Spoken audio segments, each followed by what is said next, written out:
Well, hi, Omis, and welcome at last to the highlight of our accountability circle today, an opportunity to meet world-renowned author, two-time published author, and master speaker, my dear friend and source of inspiration, Angel Marie Monachelli. And as you know, I found Angel in my own pursuit of quantum positivity. And she is a mentor to me, an inspiration to me in terms of creating and sustaining movements that can shape lives across the planet. Most recently, I've been inspired by her Healing Circle, inspired by the global pandemic facing all of us, bringing healers from across the world together simply to create and sustain healing intention that includes all of us.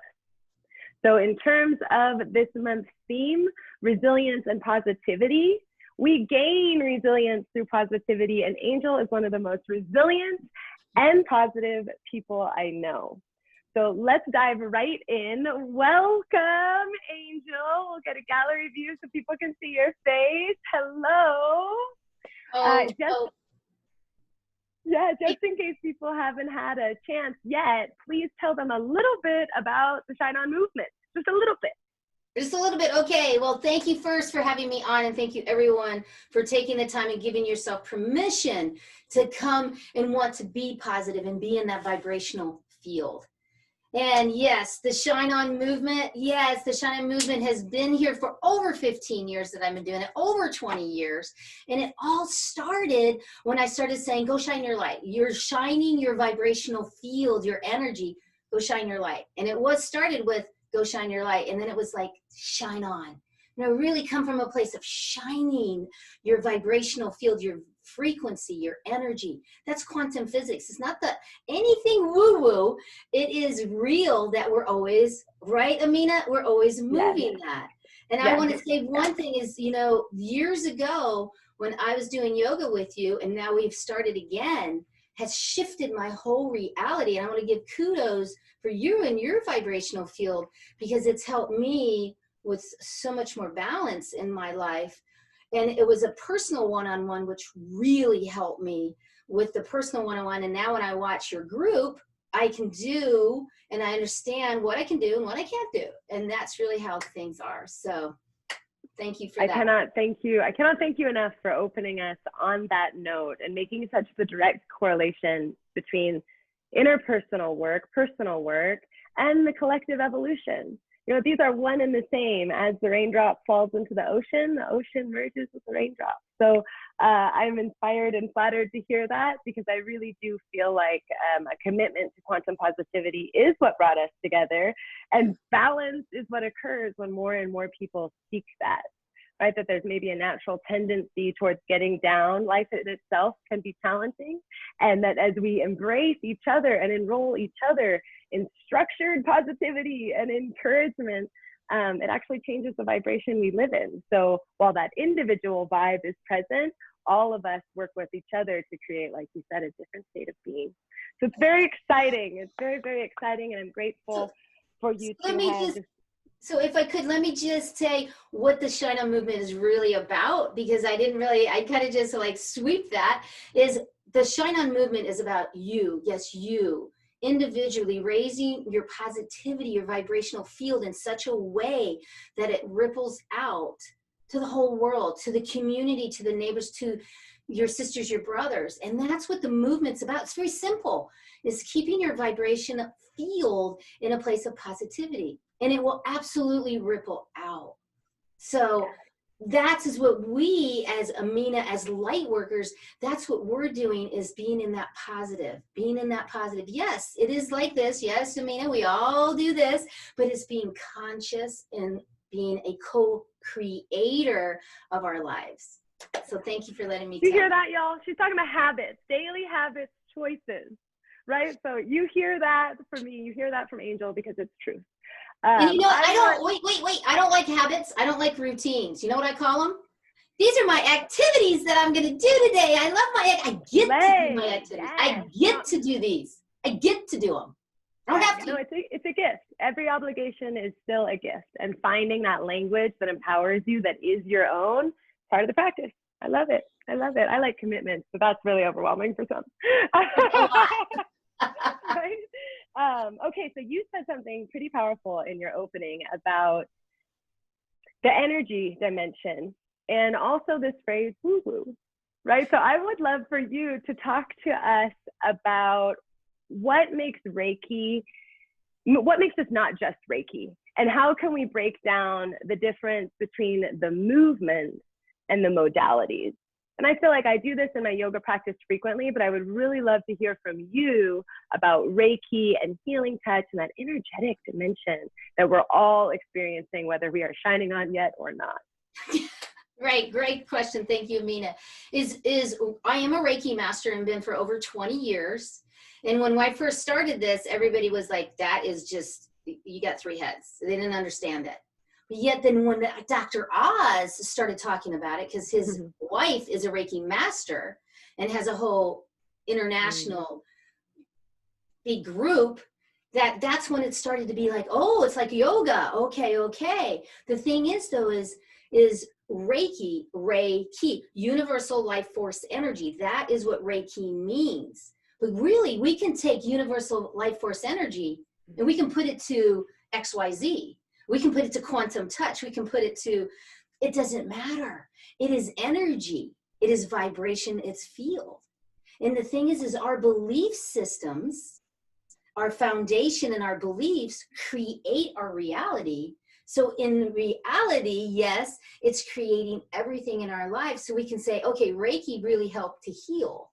But in reality, what's really happening is you've allowed yourself to be the co-creator of what you believe, and now you choose. We stay here, struggle, fear, past, memories, When we come to here, that's when we accept and we love, and we choose to make different choices. And we're not failing because I decided to do that. No, I'm choosing to change and go, oh, I'm going to do this now. Yeah. And being able to take Reiki, universal life force energy, and doing the system. Yes, because there is a system. There is a thing that I teach. I have a manual, yes, to teach it. But yet by the time you get to level 2, because there's 3 levels, by the time you go to level 2, I'm going to forget everything I told you. Because it's XYZ. Now you're understanding how to move your chi, how to move your energy, your vibration, your frequency.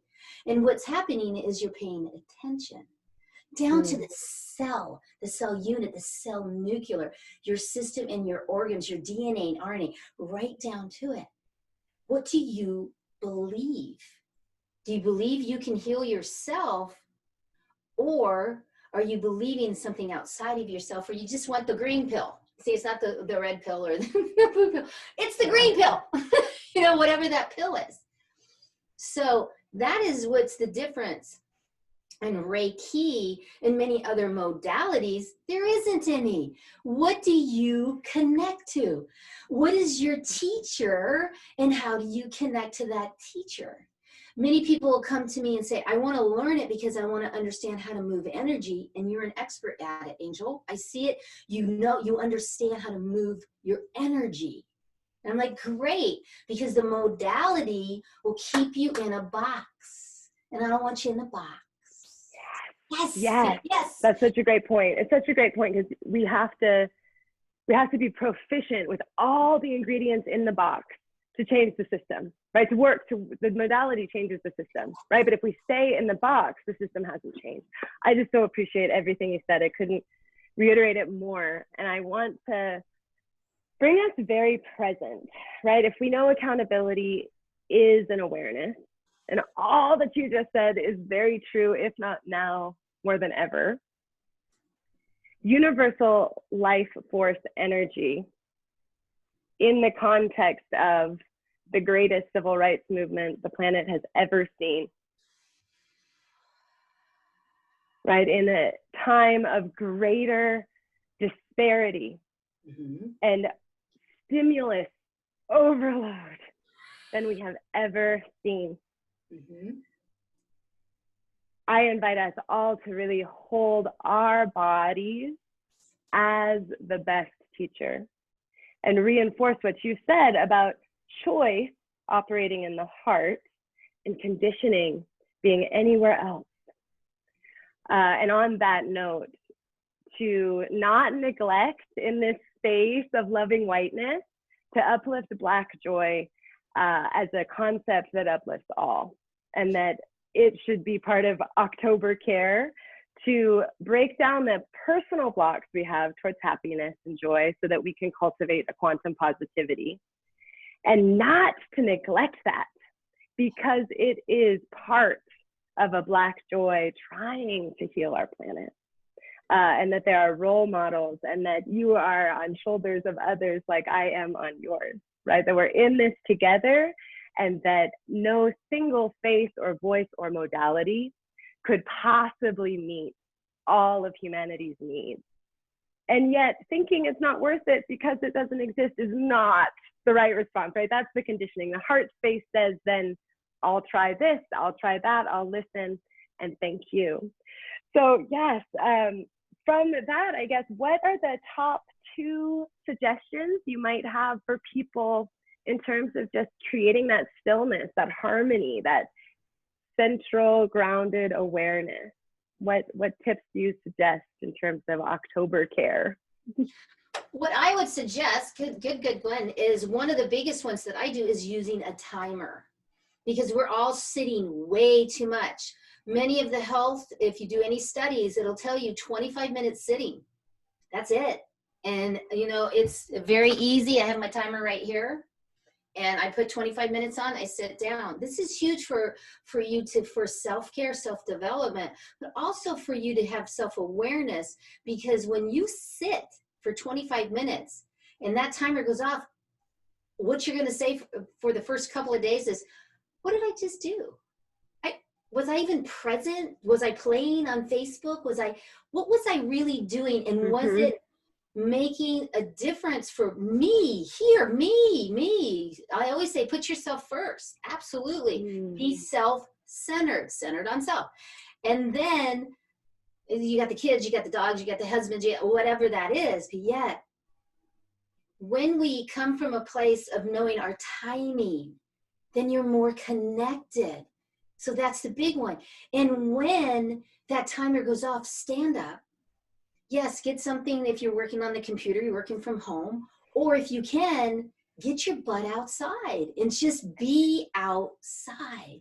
That's October. Yeah, I mean, we're still having hot weather. I'm in Phoenix here, but yet, you know, I still go outside and I earth myself. I take my shoes off and put my feet in the grass, and I'm earthing myself, and I'm doing my breaths. And then I'm saying, okay, hey, spirit, God, higher self. I call them big dudes sometimes. It doesn't matter. You know, connecting to you, and saying, okay, what is the wisest thing for me to do? Is it time to eat right now? Is it time, you know, to really check in? Because otherwise what happens? Bam, bam, bam, bam. We just keep going. And then all of a sudden you go, whoa, wait a minute. And everything is about being in a place of nurturing and calmness to create and get the juices. We're just liquid love, everybody. Liquid love. We really are, you know. And the life out there is singing to us. Is a dance. Get in the melody of it, and you'll see that the pain. And it's really true, because the pain, whatever pain you may be going through physically, being diagnosed with lupus, fibromyalgia, arthritis, and Sjogren's, those are all immune system. Those are challenging. But yet, being in connection with how to get out of here and be here, and then take the action, helps me to stay out of that pain. Yes. And even now, standing up here, when I dropped a microwave on my foot 30 years ago, and being able to stand and still do this, they don't even know how I'm walking. So why is it? You can move neural nets, neural pathways, write your vibrational field out and move energy. Einstein said it, and I quote, energy never dissolves. It merely changes forms, always changing the form. Change the form of whatever that energy is. Yeah. Whatever that is. Emotional eating, right now, lots of that, lots of drinking, lots of isolation, lots of overwhelm. Yes. Yeah, So no, and change. I love how you showed it. It comes upward, right? Because the gut has as many neurons as your brain almost. I mean, there is an intelligence that is much older than the intelligence of our brain in a way, much more close to the body. And yet what we're eating, what we're drinking, all the thoughts, I mean, that's creating a terribly problematic experience in too many of our guts. Even those that are aware of it, we're aware of it, and too many think it doesn't apply to them, not noticing the bloat, not noticing the fatigue, not noticing the brain fog, not noticing the small threshold of tolerance for change and uncertainty, right? These are survival mechanisms. There's a lot of uncertainty out there, friends. There really Your is. gut And there's a lot of joy too. There's a lot of joy too, and you can see that it's a choice. And it is scientifically proven that we have more neural nets, neural pathways, emotional peptides that are bing, bing, bing in our heart than our head. It is absolutely proven. So more that we come from here, and quit beating yourself up. Stop it. Yeah, yeah. And I'll tell you what you suggested about the timers, about grounding, going outside, about just remaining very open to the energy constantly flowing and transforming within. I remembered once, many years ago, being in a public space with a woman whose timer kept going off every 15 minutes. And it may be a 10-minute timer, but either way, I saw myself in her.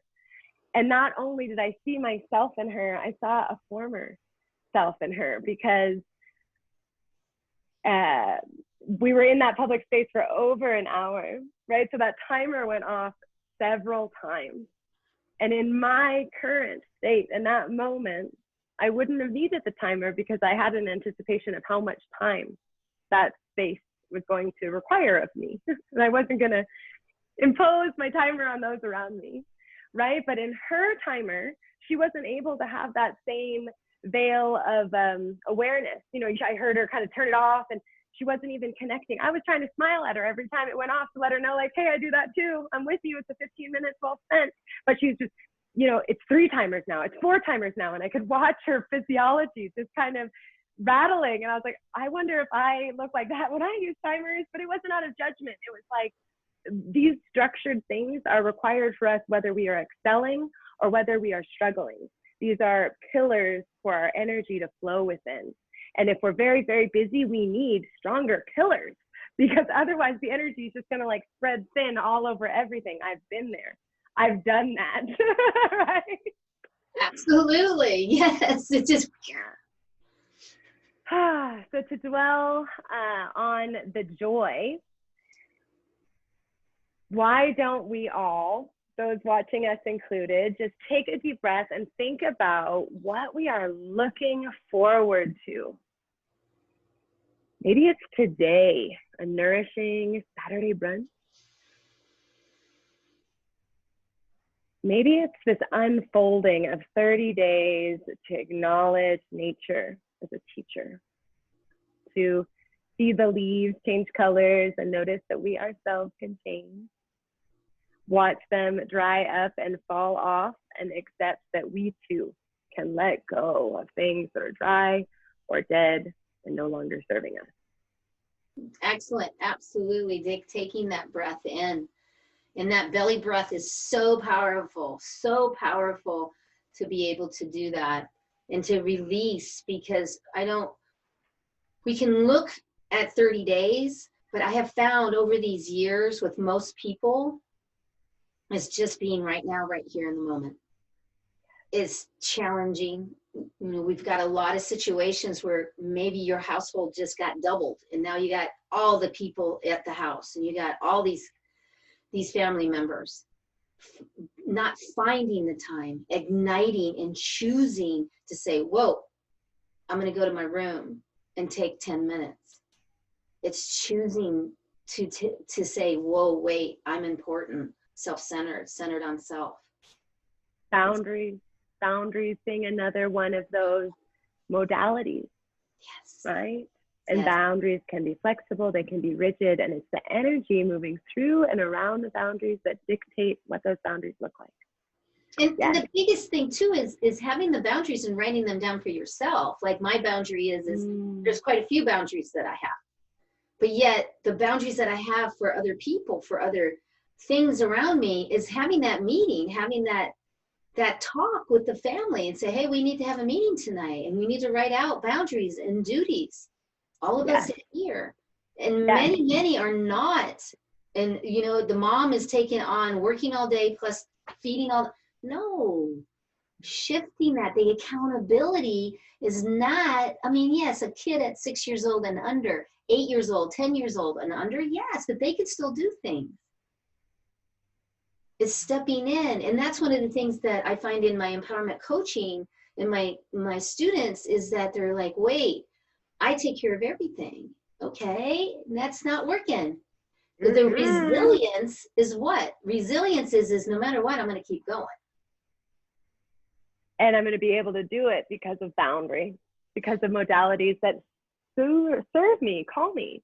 I want to just back up because you brought up something so important, Angel. Intergenerationally, we're learning from each other right now. And these family environments, whether they've changed or not during the pandemic, are where the real change is happening in society. And so I want to use that example of accountability specifically, because you said it, writing it down, that's what makes our goals happen. They get specific in that moment. They're trapped in a moment of time, and then things happen and we look back at them and they've either manifested or not, and we can use that to shape our behavior. And that's a established practice. Everybody in Solstice to Solstice knows that with me. I say it every month.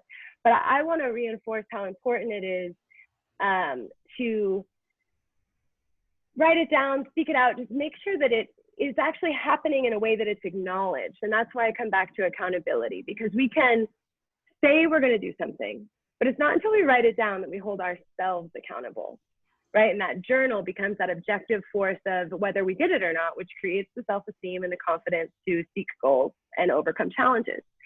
But in a family situation, when a young person is growing up in a world today, seeing that for 30 or 40 years, some of the same civil rights issues and systemic problems have created outcomes that are not serving them, that are not uplifting life force energy for young people on earth. And they have conversations with their parents or their peers. We need accountability in those conversations, because these big, bold, young people willing to transform their whole lifetime to save this planet they live on, to have better camaraderie with people who look like them or don't, can't do it. They're young people, right? They're just young people. And there might be more of them on earth than older people, but we older people have the money, and we have the jobs, and we have the houses, and we have the political representation, right? So if we just hear them and we don't say, well, how are you going to do that? Do you know how to do that? Can I help you do that? I want to see you do that. I see you doing that. Keep doing that. Like, all of those are levels of accountability. And if you're just floating through life, not cheering on the young people, you're not being an accountable human. We're not going to live that long. They've got a whole lifetime ahead of us, inshallah, you know? And I think it's really important that we hold ourselves accountable day to day to staying present, and then elevate that accountability to being present week to week, month to month, season to season, year to year, until our lifespan is something resilient and positive, right? Absolutely. Absolutely. You couldn't have said it better. Oh, I love how you put that. Absolutely. Thank you so much. No, you gave me the opportunity. It's no coincidence that we merge, and it's no coincidence that our own process of empowering others comes from having to survive as an empath, as a person with a chronic illness, as a sensitive human, as a growing, evolving sensitive human. These are not, they're not easy tasks without a resilient community and without sustainable positivity and wellness. I think in what you just said, is it okay to look at your life and say, this isn't easy, but then say, it is easy for me to be in the moment and do what? Be aware of what's happening in my world, be responsible, and take the action. And how I say that is change your mindset, energize your life, and shine on, because my big thing is about how do you shine. But yet, do you understand that what Aminah is saying also is to co-create in the moment and help with the generations and being that human that takes the action, that's being responsible, that's being aware, but not be here and stay here too long. Because then we start to judge, everything starts to, and really to step into that co-creation of what do I need, want, desire to do today? How can I serve you? How can I serve humanity? And the easiest, and I always say this, the easiest is bringing your vibrational field up so it radiates out. And that's just being positive. And I know it's challenging, but you can do it. Yeah. So before we wrap up today, thank you everybody for tuning in. Please join us in dropping a comment, I shine, or cheering each other on, shine on. That's how you can stay connected to Angel Marie. And please download the PDF for October Care from me. In it, there are links to get Angel's book, her ebook, and lots of self-care tools inspired by my practice and hers. So take a deep breath. Stand up if you aren't already doing so. Stretch your arms overhead, right? Tap on the sides of your body. Give yourself a hug. Do something that feels good for you, right? Maybe it's just a warming up or a rubbing. Make connection with this precious body you have. If your joints will allow you to, take a big jump, right? And as you land, stay present in this moment, here and now, for the rest of the month. Any closing words you might want to share with my virtual studio and Solstice to Solstice participants? Angel? You are amazing. You matter. You're field. So please change your mindset, energize your life, and shine on, shine on, shine on. Thank you so much. I'm in such gratitude. Likewise. Thank you,